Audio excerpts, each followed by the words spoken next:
Bienvenue dans cette nouvelle vidéo. Aujourd'hui, on va parler de business en ligne. On va parler de comment trouver une idée de business sur Internet. Si tu regardes cette vidéo, c'est que tu t'es dit « Ok, j'aimerais lancer un business sur Internet » ou alors tu as déjà des business sur Internet mais tu voudrais te diversifier. C'est-à-dire que tu as peut-être des business en dur et tu voudrais être en ligne. Et dans cette vidéo, j'aimerais te partager 5 idées de business à lancer sur Internet pour l'année 2020 et pour les prochaines années. Des business qui sont rentables aujourd'hui, mais aussi rentables sur de longues années, c'est-à-dire avoir un business pérenne. Et donc, prends de quoi noter, car la vidéo va être assez longue, assez dense, parce que je vais te parler de plein de choses, mais surtout, je vais te donner les avantages et les désavantages de chaque business. Il n'y a pas de business parfait et il n'y a pas de business facile. Si tu recherches de formules magiques pour lancer un business, il n'y en a pas. Je préfère être transparent avec toi. Mais le but, c'est d'avoir vraiment une vue globale de chaque business et de se dire, ok, je vais choisir tel ou tel business parce que ça me tente plus, ça correspond à ce que je recherche, ça correspond à mon état d'esprit, etc. Donc, prends de quoi noter car il y a pas mal d'informations et je suis ravi de te partager toutes ces infos dans cette vidéo. Première idée de business, eh bien, c'est d'être un assistant en ligne. Un assistant en ligne, qu'est-ce que c'est? C'est simple, c'est d'être monteur, graphiste, rédacteur ou autre, c'est-à-dire proposer ses prestations, ses services à d'autres entrepreneurs ou à d'autres entreprises. J'ai commencé comme ça, je suis graphiste à la base et j'ai commencé à accompagner des entrepreneurs en ligne, à monter leurs vidéos, à faire leur graphisme pour leur business. Et c'est comme ça que j'ai pu également développer mon activité car j'ai pu voir de l'intérieur comment fonctionnait une boîte, comment fonctionnait un business en ligne. Et j'ai énormément d'entrepreneurs ou d'entrepreneurs qui débutent, qui travaillent pour moi.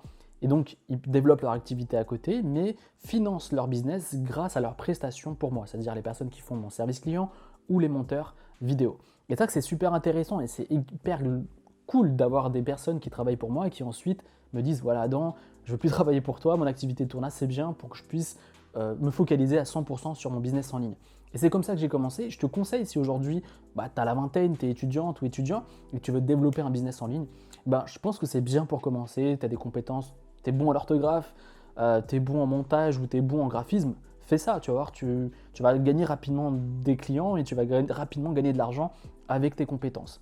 Et donc, ce que j'aimerais te partager maintenant, c'est les avantages et les désavantages d'être un assistant en ligne. C'est super important de comprendre que, bien évidemment, c'est cool de le faire, mais il y a également des petits trucs qui ne sont pas super si tu veux faire ça sur de longues années. Le premier avantage, c'est que tu peux travailler à la maison ou où tu veux. C'est-à-dire que l'avantage, quand j'ai commencé, c'est que je me suis dit, ok, moi j'en avais ras-le-bol d'être salarié, je voulais trouver un truc où je pouvais gagner de l'argent rapidement. Et j'étais graphiste, donc je me suis dit, vas-y, je vais partager ou proposer mes services à des entrepreneurs. Et c'est comme ça que j'ai commencé et que j'ai commencé à travailler chez moi et à faire les montages vidéo des entrepreneurs. C'était hyper cool. Ensuite, il y a peu de barrières à l'entrée, c'est-à-dire que c'est facile, c'est-à-dire que tout le monde aujourd'hui peut se former en graphisme, en montage vidéo, en rédaction. C'est pas hyper compliqué et donc tout le monde peut se lancer facilement dans ce domaine. T'as pas besoin d'investir d'argent, c'est-à-dire que quand tu commences un business en ligne, tu es obligé de dépenser 1000, 2000, investir 1000, 2000, 3000 euros pour lancer ton activité. Là, pas besoin. Tu vas sur des sites, notamment comme Fiverr ou Upwork, où tu peux proposer tes prestations, tes services à des entrepreneurs, à des entreprises, à des particuliers et tu te fais rémunérer par rapport à ça. Donc, c'est hyper intéressant. Ensuite, tu ne risques rien, c'est-à-dire que tu risques rien du tout en fait, à part perdre du temps avec des mauvais clients. Mais en général, ça se passe hyper bien et tu fais une prestation, tu montes une vidéo, tu fais un visuel ou tu rédiges un article de blog, tu es payé pour ça. Et généralement, quand c'est fait sur des plateformes telles que Fiverr et Upwork, ça se passe très bien. Donc, il y a pas mal d'avantages. Le désavantage d'être un assistant en ligne, c'est que tu ne peux pas scaler. En fait, tu dois travailler hyper dur pour gagner de l'argent et tu ne peux pas l'automatiser. Ce n'est pas un business automatique, tu vois. C'est que tu échanges ton temps contre de l'argent. C'est-à-dire que plus tu travailles, plus tu gagnes de l'argent. Et donc, souvent, tu te rends compte qu'il y a une sorte de frustration. C'est-à-dire que tu te dis, OK, en fait, j'ai créé un business où je dois donner énormément de mon temps pour gagner de l'argent. Donc tout doucement, c'est là que je me suis dit, il faut que je trouve d'autres business à lancer. Et c'est là que j'ai commencé en parallèle à lancer mon business sur Internet et mon premier blog. Donc c'est important de comprendre que, comme je te le disais tout à l'heure, il n'y a pas que des avantages ou que des inconvénients. C'est normal qu'il y ait les deux et que par rapport à ça, tu dois choisir. Et ce qui est frustrant également avec l'assistant, quand tu es assistant en ligne, c'est que tu ne vas pas forcément faire 10 000, 20 000 euros par mois. Tu es hyper plafonné. Je pense que tu peux faire 2 000, 3 000, 4 000 euros max en faisant ça, mais vraiment à plein temps et en travaillant dur. Donc, tu dois être conscient que chaque business que je te partage, il va falloir s'investir en termes de temps ou d'argent. Donc, c'est hyper important de comprendre ça. Avant de continuer, j'aimerais te partager ma masterclass offerte. Vous êtes nombreux à me demander comment je fais pour gagner de l'argent en ligne. Et je me suis dit que ça serait cool et intéressant de partager avec toi une masterclass offerte où je t'explique tout mon process, tout mon business sur Internet. Et donc pour recevoir cette masterclass, c'est simple.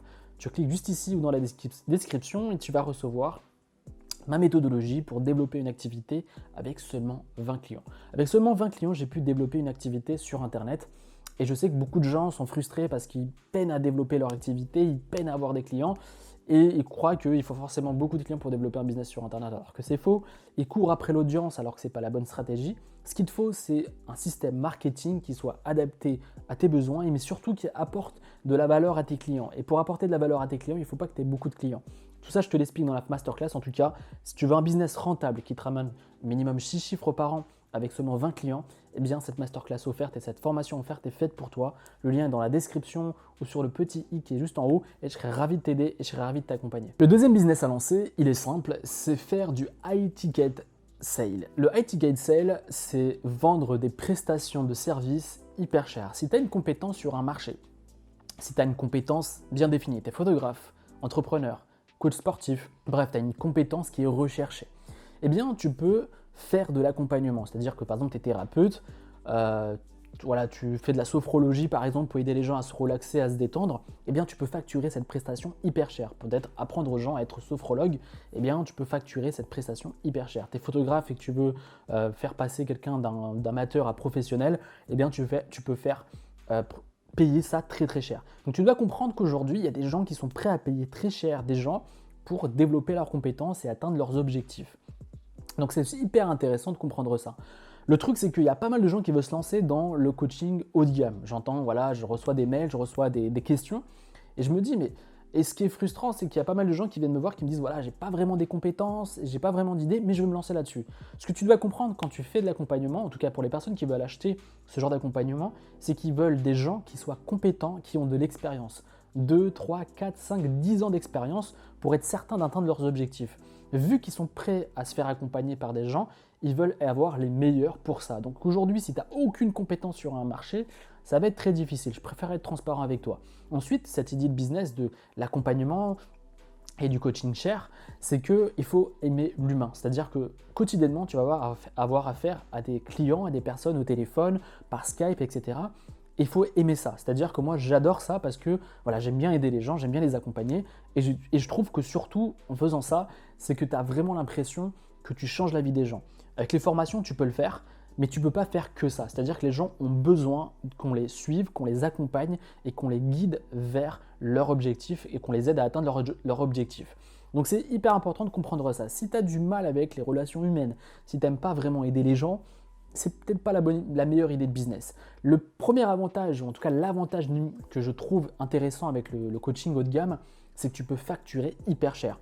Tu peux facturer entre 5, 10, 15, 20 000 euros pour ce genre de prestations parce que tu donnes de ton temps. Le temps a une valeur hyper forte et notamment plus tu as de valeur perçue haute, plus tu es considéré comme une autorité sur ton marché et sur ton domaine et plus tu peux facturer cher et plus tu auras des clients qui vont accepter. Donc ça, c'est le premier avantage. Mais il y a également des désavantages et je prends mon portable pour rien oublier.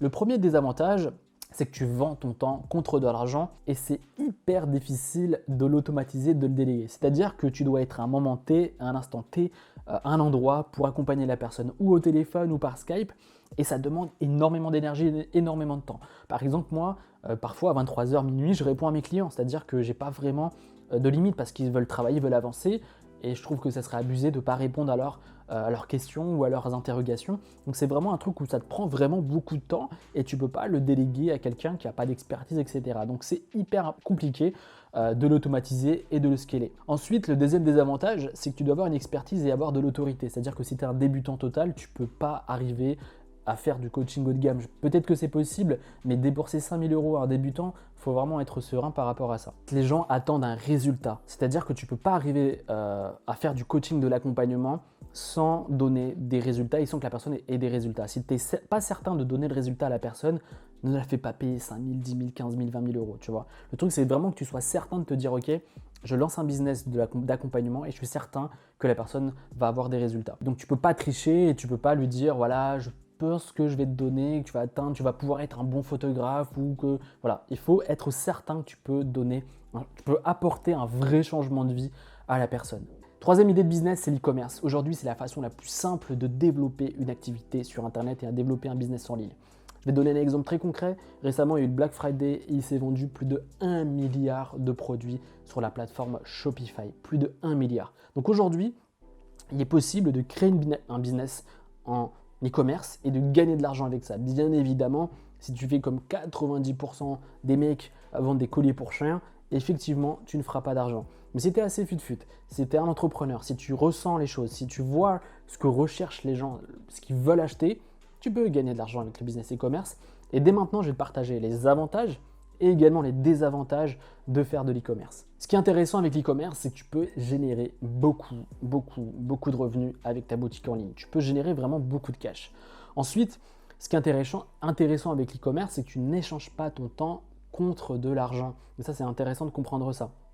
C'est-à-dire que tu dormes, que tu sois en train de faire une activité du sport par exemple, eh bien, tu peux générer des ventes. Ce qui est intéressant avec une boutique en ligne, c'est que tu fais le travail une seule fois et ensuite ta boutique travaille pour toi. Bien évidemment, en faisant les choses correctement et en ayant travaillé au préalable correctement, c'est-à-dire des semaines de travail, etc. etc. Ça tombe pas du ciel, hein. Je préfère te le dire. Tu peux avoir des résultats exponentiels, c'est-à-dire que tu peux avoir vraiment des grosses croissances et des gros revenus, beaucoup de trafic, etc. Donc là, il faut trouver le produit gagnant, il faut mettre en place sa boutique, il faut faire quelque chose de différent, il faut énormément de travail en amont, mais il y a moyen que tu puisses avoir vraiment une boutique qui tourne et qui te rapporte des revenus. Et ce qui est intéressant, c'est que tu peux scaler rapidement. C'est-à-dire qu'après avoir trouvé un premier produit, tu n'as pas besoin de faire énormément d'efforts pour faire tourner ton entreprise et ça peut vraiment tourner tout seul. Le désavantage du dropshipping, de l'e-commerce, c'est que tu ne dois pas confondre chiffre d'affaires et bénéfice. C'est-à-dire qu'il y a énormément de frais et parfois vraiment beaucoup de frais en e-commerce. C'est-à-dire que tu dois payer tes prestataires, tu dois payer ton fournisseur, tu dois payer les services en ligne qui font tourner ta boutique. Donc, tu as pas mal de frais en fait. Par exemple, si tu fais, je me souviens, il y avait un pote à moi, il faisait, 1000, 2000 euros par mois avec sa boutique, il devait gagner 500 euros, tu vois. Donc, tu dois comprendre qu'il ne faut pas que tu confondes ce que te montrent tous les dropshippers là, avec leurs grosses voitures et les grosses villas en te disant qu'ils sont multimillionnaires. Peut-être qu'ils gagnent la moitié ou même moins de la moitié de ce qu'ils gagnent. Donc, fais attention avec ça. C'est que tu as pas mal de frais et pas mal de choses à payer quand tu fais de l'e-commerce. Ensuite, tu as un énorme investissement en publicité et parfois sans retour sur l'investissement que tu as mis au préalable. C'est-à-dire que tu peux investir 1000, 2000, 3000 et tu ne les revois pas. Donc ça, il faut être conscient de ça. C'est-à-dire que tu vas être obligé de tester des pubs, tester des campagnes, etc. Et tu n'es même pas certain que les gens cliquent dessus ou que tu sois rentable avec tes pubs. Donc ça faut être conscient de ça parce qu'il n'y a pas de méthode miracle sur la publicité, c'est que des tests. Ensuite, il y a énormément de compétition quand tu fais du dropshipping ou tu fais de l'e-commerce. C'est-à-dire que tu ne vas pas être seul. C'est-à-dire si tu lances un produit, il y aura sûrement quelqu'un d'autre qui fait la même chose que toi. Tu dois te former énormément. Tu dois te former continuellement pour être à la page, que ce soit pour la publicité, que ce soit pour ta boutique, que ce soit pour n'importe quoi, pour ton business. Il faut que tu aies cette envie de t'apprendre et d'améliorer ton activité et ton business.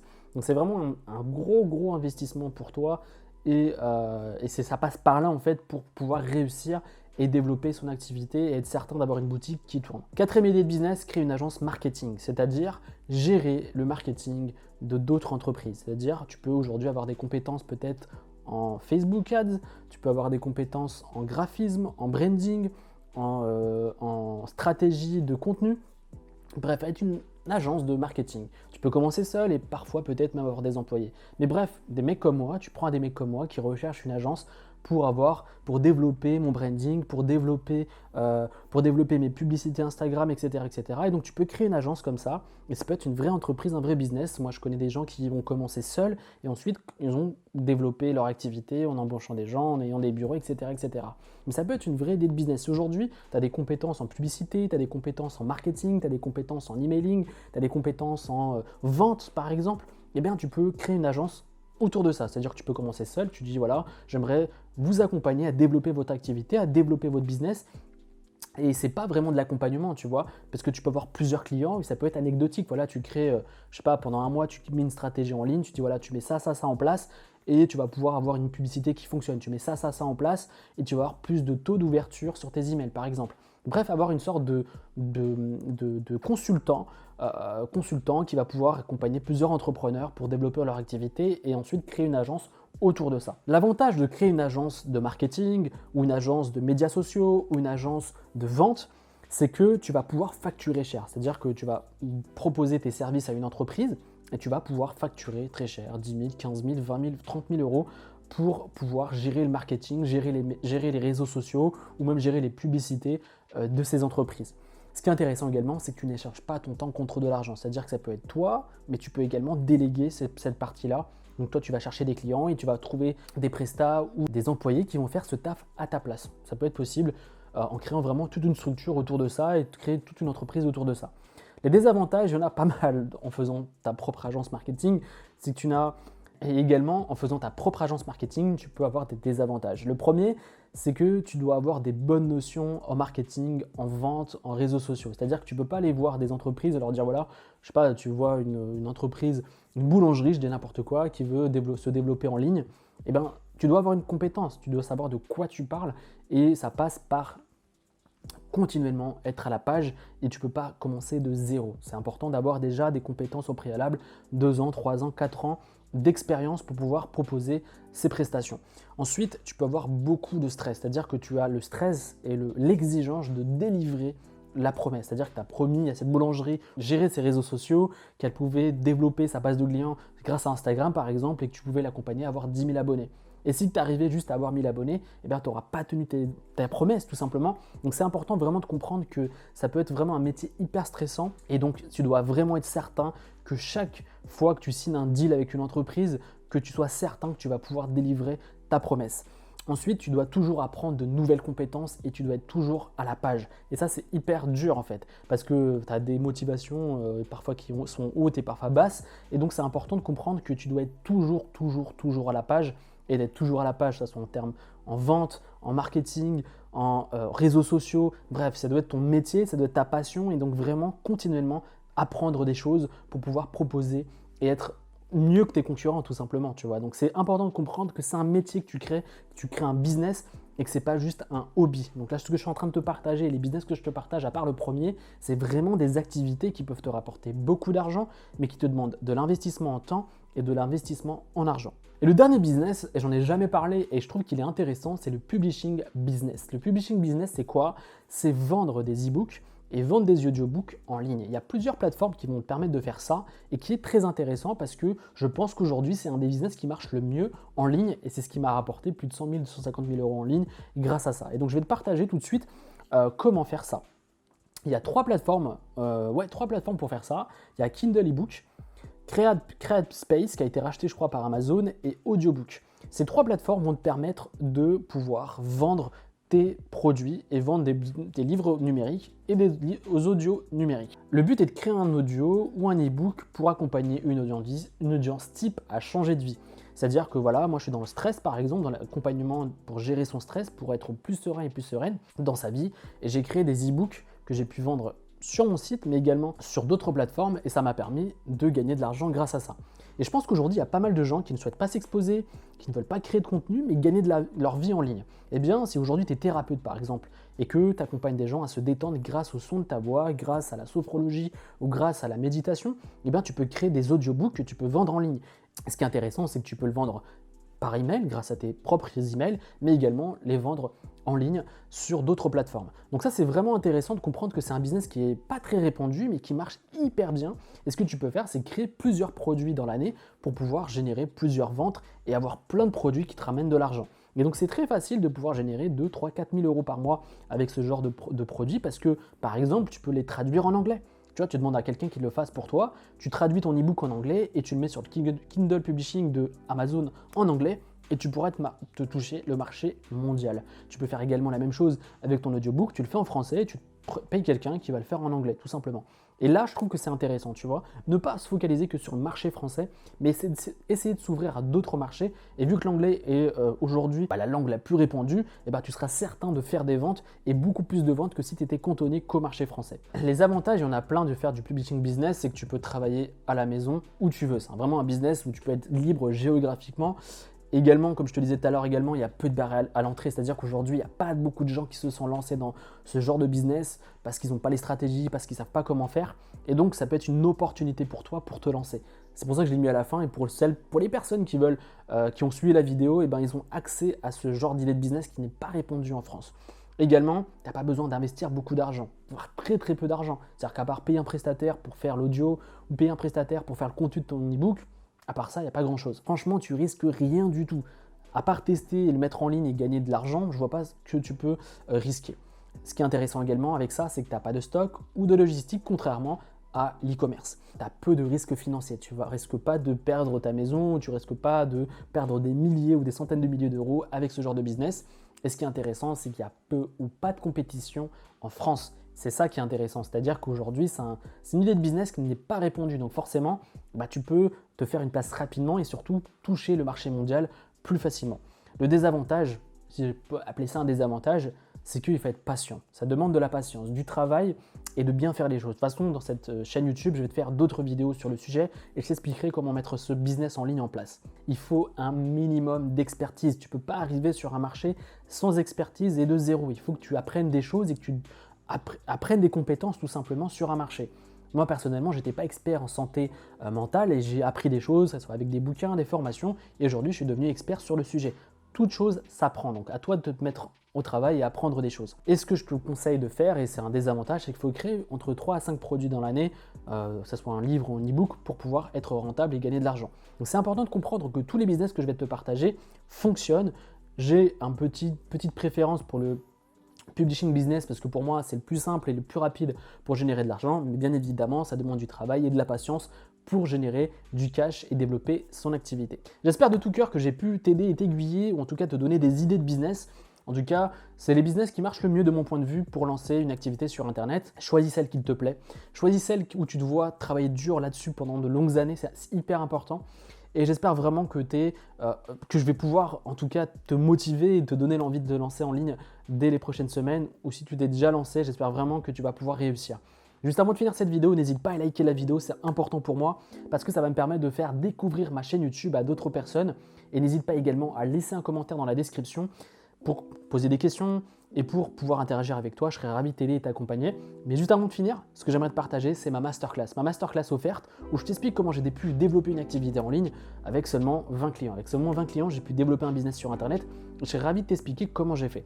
Pour recevoir cette masterclass, c'est simple. Tu cliques juste ici ou dans la description et je serais ravi de t'aider et t'accompagner. Et je te retrouve sur une prochaine vidéo. Salut!